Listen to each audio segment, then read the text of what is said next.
올해 우리는 예수처럼 리드하라, 시작, 예수처럼 리드하라, 이런 새해 목표를 가지고 출발했습니다. 그런 말이 있어요. Leader is a reader라는 말이 있습니다. 리더, L로 시작하는 리더는 reader, R로 시작하는 R-E-A-D-E-R, 이게 뭡니까? 책을 읽는다는 거죠. 리더라는 건 우리 지도자고, 리더라는 거는 책을 읽는 독자다. 그래서 리더가 되려면 책을 읽어야 된다. 책을 읽는다는 게 뭐냐? 평생 배우라, 그 말이죠. 근데 우리가 책만 읽어서 배우는 게 아니라 사람을 통해서도 배우게 되죠. 그렇죠. 그래서 좋은 사람은 좋은 것을 배우는 거죠. 좋지 않은 사람, 나쁜 사람은 저렇게 살지 말아야 되겠다라고 어떤 타산지석 혹은 반면교사로 배우게 됩니다. 오늘 이 본문의 말씀은요, 우리가 다 읽지는 않았습니다만은 우리가 본받지 말아야 할, 절대 본받지 말아야 할 사람 두 사람이 나옵니다. 첫째가 베드로고 두 번째가 빌라도입니다. 그래서 오늘 본문의 말씀은 베드로의 예수님을 부인하는 이런 부끄러운 장면과 빌라도가 사실은 정의와 또 양심에 따르지 않은 잘못된 재판을 하는 이 장면이 기록되어 있습니다. 첫째, 베드로의 부인입니다. 예수께서 겟세마네에서 기도하시다가 체포된 후에 이제 제사장 집에 끌려가서 재판을 받고 있는 중인데, 제자들 대부분 다 도망가고, 그래도 수제자라고 베드로가 도망은 못 가고 먼 발치에서 예수의 재판을 지금 지켜보고 있는 중에 생긴 사건의 기록이죠. 우리 마가복음 14장 66절에서 72절 한번 그 장면을 이렇게 상상하면서 읽어보겠습니다. 베드로는 아랫뜰에 있더니 대제사장의 여종 하나가 와서 베드로가 불 쬐고 있는 것을 보고 주목하여 이르되 너도 나사렛 예수와 함께 있었도다 하거늘, 베드로가 부인하여 이르되 나는 내가 말하는 것이 무엇인지 알지도 못하고 깨닫지도 못하겠노라 하며 앞들로 나아갈새, 여종이 그를 보고 곁에 서 있는 자들에게 다시 이르되 이 사람은 그 도당이라 하되 또 부인하더라. 조금 후에 곁에 서 있는 사람들이 다시 베드로에게 말하되 너도 갈릴리 사람이니 참으로 그 도당이니라. 그러나 베드로가 저주하며 맹세하되 나는 너희가 말하는 이 사람을 알지 못하노라 하니 닭이 곧 두 번째 울더라.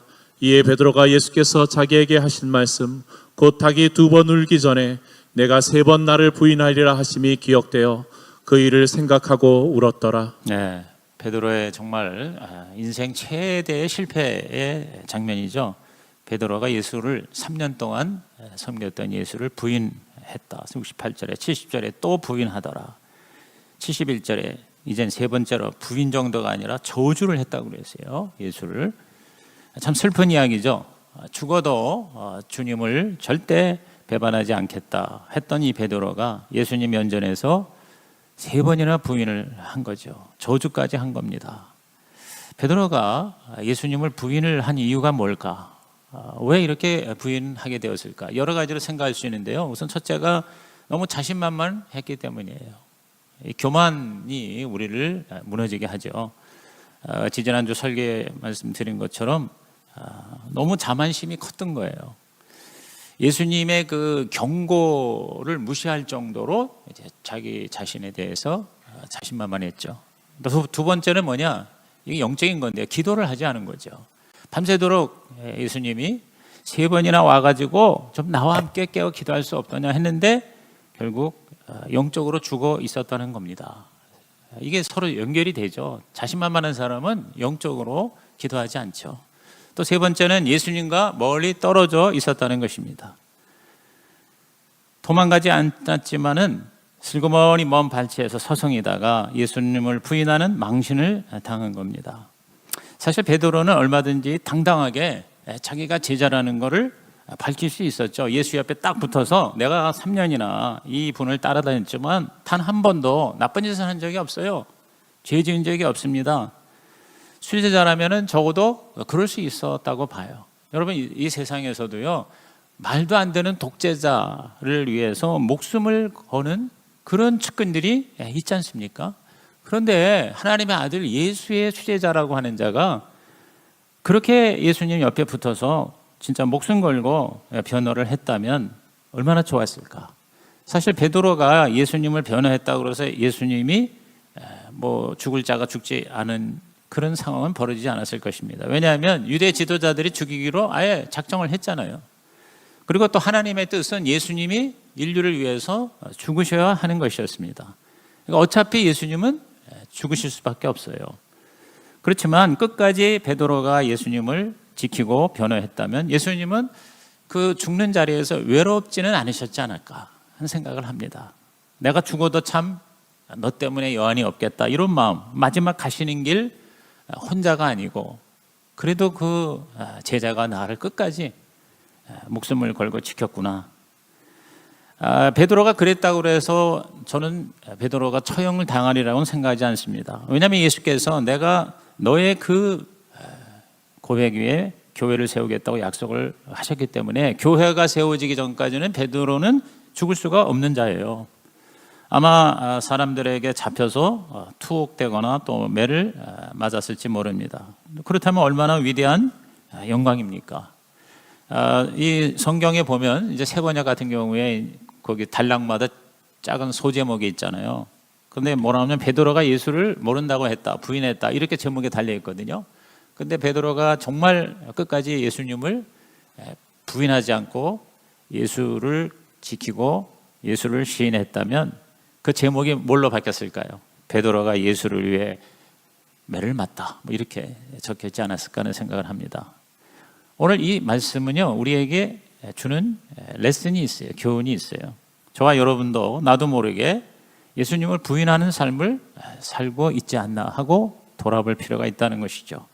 내가 예수 믿는다고 당당하게 담대하게 선포하지 않고 뛰어들지 않고 빙빙 도는 사람들이 있습니다. 이웃이나 직장에서 자기가 예수 믿는 것을 말하지 않고 숨기는 사람들이 있지 않습니까? 교회 다니는 거를 좀 약간 부끄러워하는, 특히 코로나 이런 걸로 인해서 마치 무슨 교회가 크리스찬이 예수님이 뭐 잘못된 것처럼 그렇게 자기도 모르게 예수에 대해서 당당하지 못한 그런 거는 결국 뭡니까? 예수님을 부끄러워하는 건 예수님을 부인하는 거나 다름이 없습니다. 마가복음 8장 38절에 이미 예수께서 이런 말씀하셨죠. 다 같이 읽습니다. 누구든지 이 음란하고 죄 많은 세대에서 나와 내 말을 부끄러워하면 인자도 아버지의 영광으로 거룩한 천사들과 함께 올 때에 그 사람을 부끄러워하리라. 굉장히 참 의미심장한 우리가 정신 차려야 할 말입니다. 예수를 부끄러워하면 예수님도 우리를 부끄러워할 것이다 그랬어요. 그렇기 때문에 오늘 저와 여러분은 이 말씀을 통해서 오늘 결단해야 됩니다. 예수를 부인하고 예수를 저주하는 자리에 절대 내가 가 있지 않으리라. 그러려면 어떻게 됩니까? 예수님을 우리가 공개적으로 어떻게 해요? 시인해야 됩니다. 어떤 자리에서든지 나는 예수 믿는다. 나는 교회 다닌다. 나는 예수님의 제자다. 이렇게 뭐예요? 우리가 공적으로 말할 수 있어야 된다는 거죠. 그렇게 하다가 손해나면 그거는 뭐예요? 주님의 하늘복을 받는 기회가 될 것이라는 것입니다. 오늘 제 목회 서신 뭐 읽지는 않았습니다. 여러분 개인적으로 읽어보십시오. 우리에게는 기회가 계속 다가옵니다. 세월을 아끼라는 말은 기회를 취하라는 말입니다. 기회를 사라는 말입니다. 우리가 예수님을 자랑할 기회가 있는데 그걸 놓치는 경우, 예수를 부끄러워하고 그래서 밥 먹을 때도 사람들 눈치 때문에 식사 기도도 하지 못하고 뭐 전도에 대해서는 아예 무관심이라면 결국 우리는 뭐예요? 주님을 부끄러워하는 거죠. 그럼 주님도 우리를 부끄러워하신다는 것이죠. 그러므로 오늘 우리는요 좀 지나칠 정도로 예수 믿는다는 것을 여러분이 뭐예요? 자랑해야 됩니다. 한번 따라합시다. 나는 예수 믿는다. 나는 교회 다닌다. 나는 예수의 제자다. 그렇게 우리가 말로 우리의 삶으로 뭐예요? 표현하는 게 그게 전도죠. 가능한 때를 얻든지 못 얻든지 저와 여러분은 예수를 부인하는 자가 아니라 예수를 시인하는 자가 되시기를 주의 이름으로 축복합니다. 예수님은 자랑할 만한 분이지 않습니까? 그렇죠? 나를 얘기하라는 게 아니에요. 내가 믿는 예수를 우리가 어떻게 해요? 자랑하라는 거죠. 그게 전도입니다. 이 베드로가 예수를 부인을 한 또 한 가지 이유는요, 위험한 자리에 있었기 때문이에요. 다 제자들은 도망을 갔는데, 그러니까 도망을 간 거는 좀 비겁하지만 그러나 예수를 부인을 하는 그런 위험성에서는 사실은 뭐예요? 자유하죠. 그죠? 근데 이 베드로는 도망도 못 가고 그렇다고 또 예수를 완전히 끝까지 지킨 것도 아니에요. 그 당시에 정말 예수를 잡으러 왔던 사람들, 대제사장의 종들 우글우글한 곳에 있다가 그를 알아본 사람에게 걸린 거죠. 속단 말로 재수 없이 걸린 거예요. 저와 여러분이 정말 예수를 부인하는 삶이 되지 않고 예수를 시인하는 삶을 살려면요, 위험한 자리에, 그러니까 부인할 만한 자리에는 가급적 안 가는 게 좋죠. 그죠? 오히려 시인하는 적극적인 그런 자리가 아니라면, 예를 들어서 세상에 여러 가지 참 주님이 기뻐하지 않는 자리가 있지 않겠습니까? 뭐 꼭 술 먹는 게 나쁘다는 것보다 뭐 술자리 같은데 또 가짜가 있는 자리, 남을 얘기하고 남을 비평하는 자리, 어쨌든 예수님이 부끄러운 자리는 우리가 뭐예요? 가급적 피해야 된다는 것이죠. 우리가 이 주일 성수 개념이 자꾸 무너지고 있는데요, 정말 내가 주일 성수를 하겠다 그러면 그러한 환경 설정을 해야 됩니다. 주일날 문을 열지 않는 결단이 필요해요. 그리고 그러한 일을 할 수 있어야 됩니다. 그런 결단이 없으면 주일 성수, 우리 주일 성수라는 게 결국 뭡니까? 하나님만을 우리가 시인하는 자리가 주일 성수지 않습니까? 신앙생활 제대로 할 수 없고 예수를 배신할 수밖에 없고 예수 이름에 부끄러움과 먹칠을 할 수밖에 없는 자리나 환경을 그대로 두고 예수 잘 믿겠다? 이건 어불성설이죠. 그죠? 여러분, 신앙생활은 환경을 초월하기도 하지만 환경에 지배를 받습니다. 교회를 떠나서 신앙생활 잘하는 사람 불가능합니다. 거의 없습니다. 교회 중심이 돼야 돼요. 정말 나를 잡아줄 어떤 영적 멘토가 있어야 되고 또 그런 교회의 환경이 있어야 됩니다. 이 목장이라는 게요, 굉장히 저는요, 그저 모여서 그냥 우리가 밥 먹고 즐거워한다 그런 의미 이상에 저와 여러분이 세상의 이 모든 죄악의 파도를 이길 수 있게 하는 아주 좋은 기회가 바로 저는 목장이라고 생각해요. 그래서 이 주일 예배와 목장이 우리들의 어떤 그 삶의 사이클의 그런 중심이 되면은요, 이런 위험한 자리, 예수를 부인하는 자리, 이런 자리에서 우리가 점점 더 멀어지는 그러한 선순환의 역할을 하고 있다는 것이죠. 그래서 여러분이 그런 생각을 또 우리 자녀들에게 그런 가르침을 하는 게 좋을 것 같아요. 그게 뭐냐면요, 우리 크리스찬은요, 교회에서 가까운 데 사는 것이 최고의 복이라는 겁니다. 교회를 자주 올 수 있는 그러한 환경이 우리에겐 굉장한 축복이라는 거예요. 정말 주의 뜻대로 살고 싶다면 이런 어떤 영적 환경에 도움이 되는 이런 어떤 결단이 필요하다는 것이죠. 교회 문 밖에만 나가면 주님 뜻대로 살지 못하고 주일에 올 때마다 양심의 가책을 받고 지난 한 주간도 하나님에 대해서 한 번도 제대로 생각도 못하고 살아왔구나라고 괴로워만 한다면 지금 자신이 처한 상황이 정말 주의 뜻대로 살 수 없는 상황인 것을 파악하고 그 상황을 바꾸든지 아니면 거기서 빠져나오든지 해야 하는 결단이 있어야 돼요. 그렇지 않으면 우리는요, 계속 시달려요. 그리고 아주 완전히 무너지든지 아니면 계속 이러한 동일한 반복적인 그런 또 이래 내가 했구나라고 하는 어떤 그 가책, 죄책 이런 가운데에서 눌려서 살게 되는 거죠. 그건 주님이 원하시는 삶의 모습이 아니죠. 우리를 하나님은 자유케 하시는 분이십니다. 제대로 믿음 생활 못하고 하나님을 기쁘시게도 못하고 하나님의 영광을 가리고 실질적으로 예수를 부인할 수밖에 없는 그런 자리에 머물면서 1년, 2년, 3년 항상 가책만 느끼면서 살면 어떻게 하겠습니까? 상황을 바꾸든지 아니면 그 상황에서 빠져나오든지 이걸 여러분의 삶에 한번 적용을 해보십시오. 그래서 여러분이 정말 이 베드로의 실수를 본받지 말고 이왕이면 예수 그리스도 제대로 본받는 2024년이 되시기를 주님의 이름으로 축복합니다. 두 번째가 빌라도입니다. 빌라도의 불법의 재판입니다.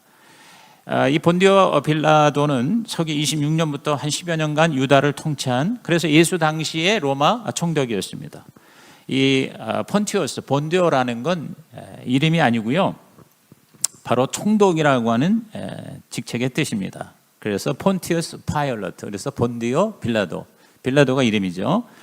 로마 제국은 식민지의 재량권을 많이 주었습니다. 그래서 예를 들어서 이제 유대인들은 유대교 여호와를 믿는 신앙, 사실은 그 로마 황제를 신으로 다 믿게 했는데, 이 유대인들이 워낙 강하기 때문에 일종의 그 타협적인 그러한 조건으로 유대교라고 하는 종교의 그 권력을 사실은 인정을 해 줬습니다. 그렇지만 사람을 처형하는 이 사형을 집행하는 그런 권리는 절대 로마 당국이 가지고 있었어요. 그래서 총독에게 그 권한이 있었던 겁니다.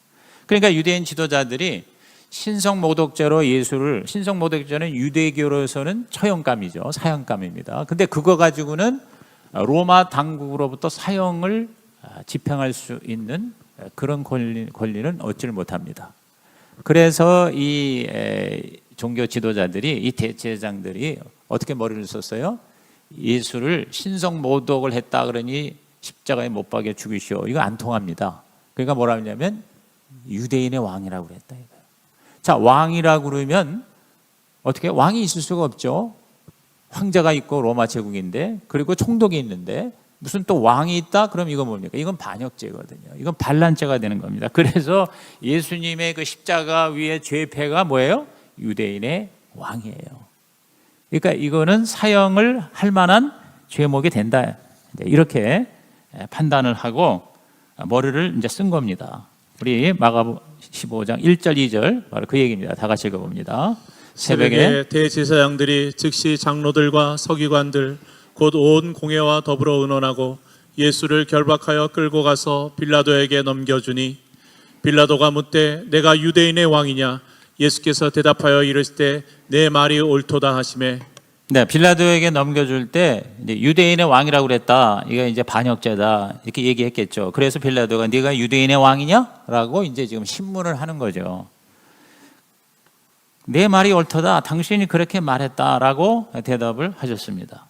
그렇지만 유대인의 왕이시지만 빌라도가 생각하는 그런 왕이 아니라는 암시와 여운을 이제 주신 거죠. 왜? 예수님은 유대인의 왕으로만 오신 게 아니라 뭐요? 온 인류의 왕, 만왕의 왕으로 이 땅에 오신 거죠.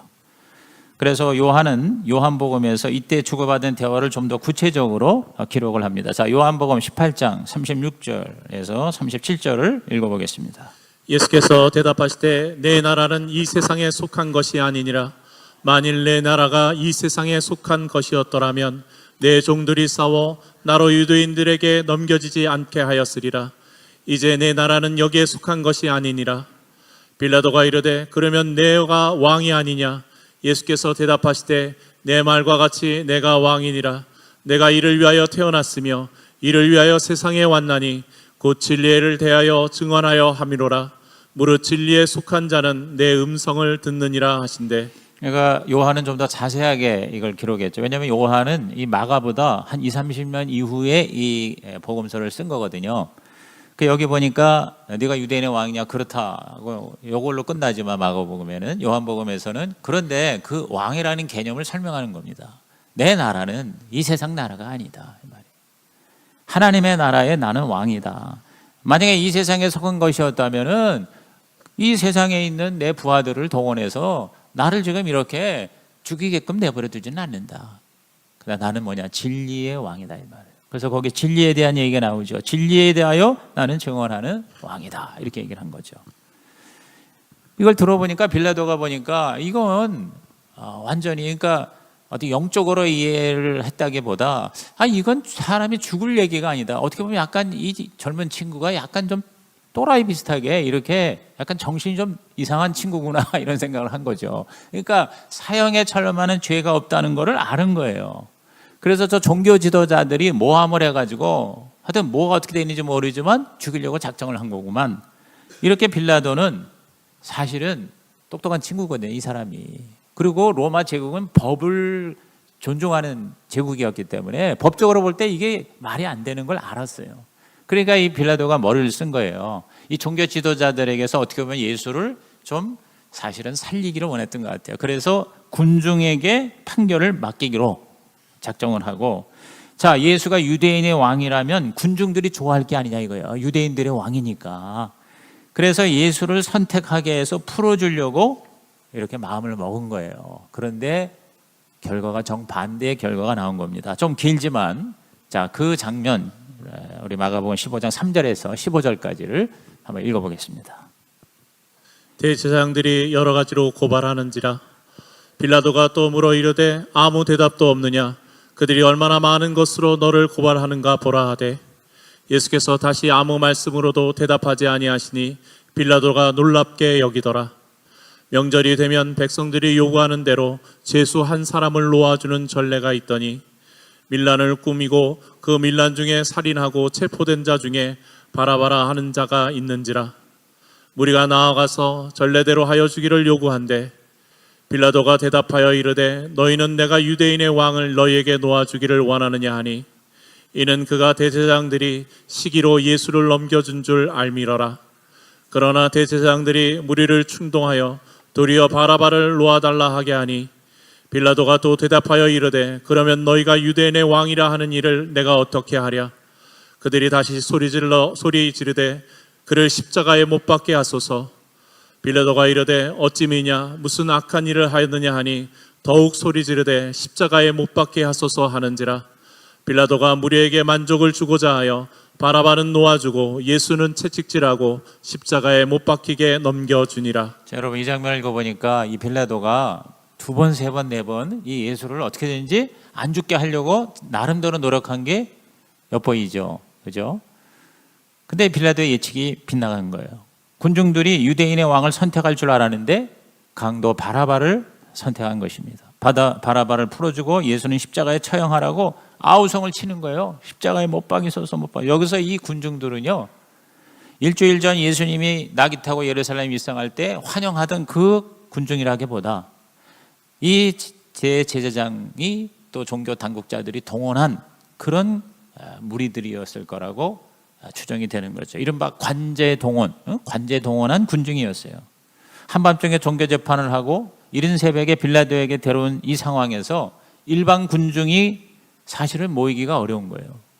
이 종교 지도자들, 그리고 그들의 하인, 그리고 성전을 지키는 사람들, 이들이 이제 그 빌라도 앞에 모여 있었던 거죠. 결국 빌라도는 여기 마지막 15절에 뭐라 그랬어요? 무리에게 만족을 주고자 하여 그랬어요.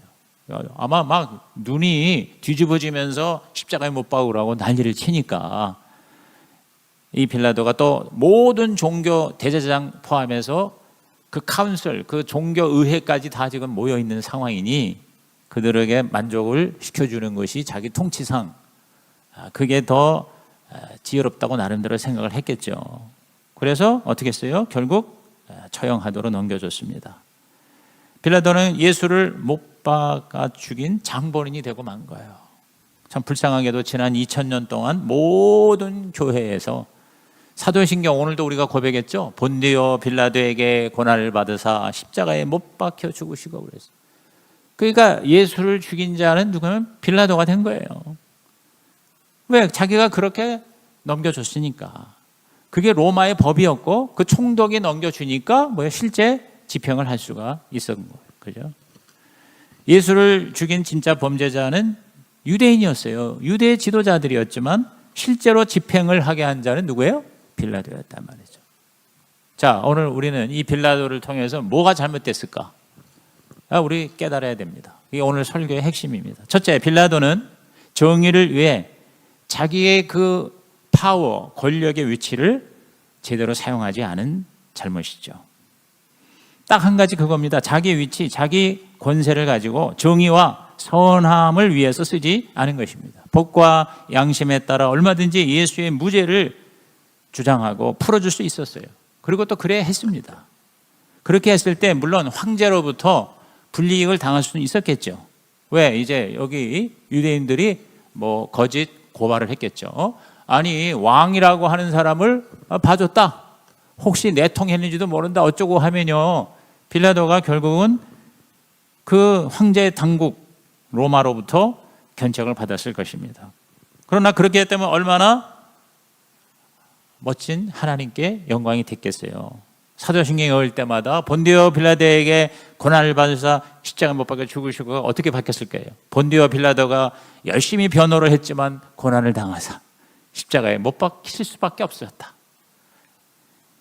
이렇게 정의를 수호한 멋진 의인으로 기억이 되었을 것이라 이 말이에요. 모든 기독교인들이 2000년 동안 수많은 교회에서 수많은 성도들이 빌라도를 어떻게 해요? 이렇게 리스펙트, 존중을 했을 것입니다. 그러지 못했어요. 그 기회를 놓친 겁니다. 인생은 기회입니다. 우리에게 주어지는 기회를 놓치지 말아야 합니다. 또 한 가지 자기 위치를 멋지게 활용한 사람이 있는데 에스더죠, 에스더. 여기에 굉장히 그 대조가 되는 인물을 우리는 생각하게 됩니다. 아시다시피 에스더는 페르시아 바사에 포로로 잡힌 그 유대인들 그룹에서 그 하만의 음모로 인해서 아주 그냥 한날에 멸절을 당하게 되는 위기 가운데 처해 있었어요. 이때 이 에스더가 허락을 받지 않고 왕 앞에 나가면 목숨을 잃는 당시에 그 내규가 있었지만 죽으면 죽으리라 하고 어떻게 했어요? 왕에게 가서 정의를 실행해 주십시오.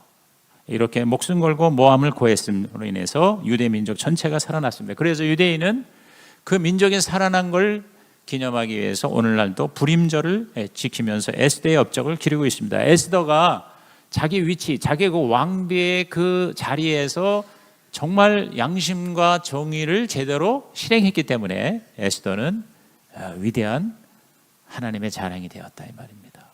오늘 저와 여러분에게 크고 작은 많은 위치가 있습니다. 많은 나름대로의 파워가 있습니다.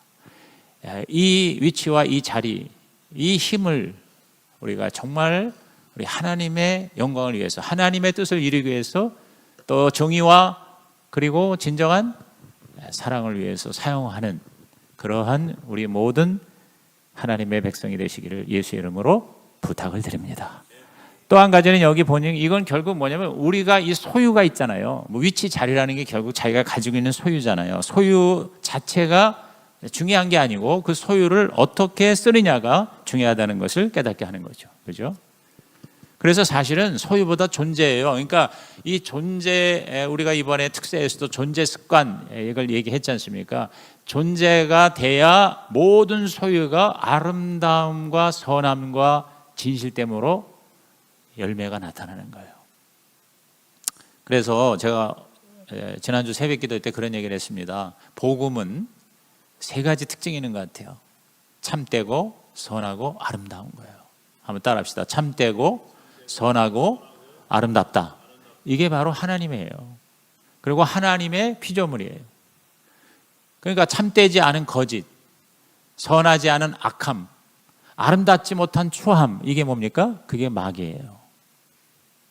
오늘 그리스도인은 항상 그걸 생각하세요. 다시 한번 따라하세요. 참되고 선하고 아름답다.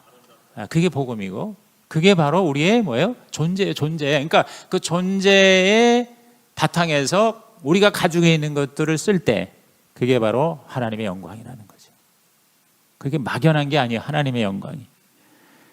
그래서 저와 여러분이 가지고 있는 모든 걸 이 참되고 선하고 아름다운 것에 쓰고 사용하는 그것이 바로 의이고 그렇지 않은 것이 바로 죄라는 사실을 깨닫는 오늘 아침이 됐으면 좋겠습니다. 제가 엊그제 이렇게 딱 보니까 해외 토픽 중에 하나가 뭐냐면 브루나이라는 나라가 있어요. 브루나이라고 하는, 그러니까 워낙 그 지하자원 석유가 많아서 그 나라가 뭐 우리나라보다 더 국민소득이 높대요. 그런데 거기가 이제 왕정체라서 국왕이 모든 걸 다 가지고 있는데 그 왕의 그 자손들이나 가족들이 다 모든 그 나라의 부를 다 쥐고 있는데 그 국왕의 취미가 뭐냐면 세계에서 가장 비싼 스포츠카를 모으는 게 컬렉션이 그 국왕의 브루나이 국왕의 이름은 모르겠는데 지금 살아있어. 70 몇 살이야. 근데 여러분 스포츠카가 한 대에 막 몇억 25억 30억짜리도 있더만요. 그거를 몇 대인지 아십니까? 자그마치 7,500대 7,500대의 스포츠카를 모으는 게 취미인데 그 스포츠카만 주차시키는 그 거대한 주차 그 건물을 그 사진 찍은 걸 봤는데요. 그래서 참 세상적으로 보면은 참 부러움이 없는 사람일까라 생각하면서도 한편으로는 정말 뭐랄까 이 엄청난 재산을 가지고 자기 취미에 7,500대의 스포츠카를 그거를 그냥 아끼고 닦고 그걸 자랑하는 그런 인생을 보면서 하나님이 내려다보고 어떻게 생각하실까 하는 생각이 들어요. 오늘 저와 여러분이 선을 행하지 않을 경우 결국 빌라도가 되는 겁니다. 우리는 빌라도가 아니라 에스더가 되시기를 주의 이름으로 축복합니다. 왜 부자가 되려고 하는가? 내가 왜 건강하게 오래 살려고 하는가? 왜 우리가 오늘 이 아침에 나와서 은혜를 받으려고 하는가? 여러분, 소유보다 목적입니다. 소유보다 존재입니다. 그게 바로 그리스도인의 삶이다. 옛날에 제가 그 기쁨 넘치는 게 김영재 목사님이 와서 부흥회 했을 때 그래서 제가 목회서인데 썼죠.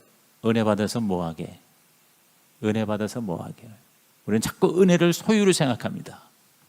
여러분, 저와 여러분의 건강 그 자체가 목적이 아닙니다. 물질 자체가 목적이 아닙니다. 지위 자체가 목적이 아닙니다. 그걸 어떻게 쓰느냐, 그걸 내가 어떻게 활용하느냐, 그것이 바로 저와 여러분의 삶이 되시기를 예수의 이름으로 축복합니다. 위대한 목적을 이루는 자가 위대한 자입니다. 아무것도 가진 거 없어도요, 정말 한 사람을 사랑하고 그 사람을 영혼을 구원하고 그래서 우리 지옥 가지 않고 천국 가게 했다고 그러면요, 여러분 이건 최고 인생입니다. 그 브루나이 그 국왕 절대 이거 부러워할 것도 없습니다. 차라리 튼튼한 두 발로 걸어 다니는 것이 훨씬 더 뭐요? 멋진 삶이 될 수가 있겠다. 자, 우리 예수처럼 사는 마음을 가지고 결론을 다 같이 읽고 말씀을 마치겠습니다. 우리는 본받을 자를 본받고 본받지 말아야 할 자를 본받지 말자. 베드로의 실수를 본받지 말고 빌라도의 잘못을 답습하지 말자. 베드로는 자만했고 기도하지 않았고 예수님과 멀리 있었고 위험한 자리에 머물렀다. 빌라도는 자기 위치와 권세를 올바로 사용하지 않고 양심과 법을 어겼다. 소유는 많았지만 그 소유를 제대로 사용하지 못했다. 이 모든 것을 반면교사로 삼아 우리는 더욱 겸손하게 기도하면서 주님과 하나 되어 우리가 가진 모든 것으로 하나님을 기쁘시게 하는 삶을 살아가자. 주님, 오직 주님 뜻대로만 살겠습니다. 본받는 자가 되겠습니다. 아멘. 우리 결단 카드 꺼내셔서요, 한 가지 작은 거라도 이번 한 주 동안 이 말씀을 가지고 내가 이렇게 한번 살아보겠으니 주님 도와주세요 하고 결단 카드 쓰시고 앞에 나와 헌신대에서 기도 받는 오늘 아침 예배가 되시기를 주의 이름으로 부탁합니다.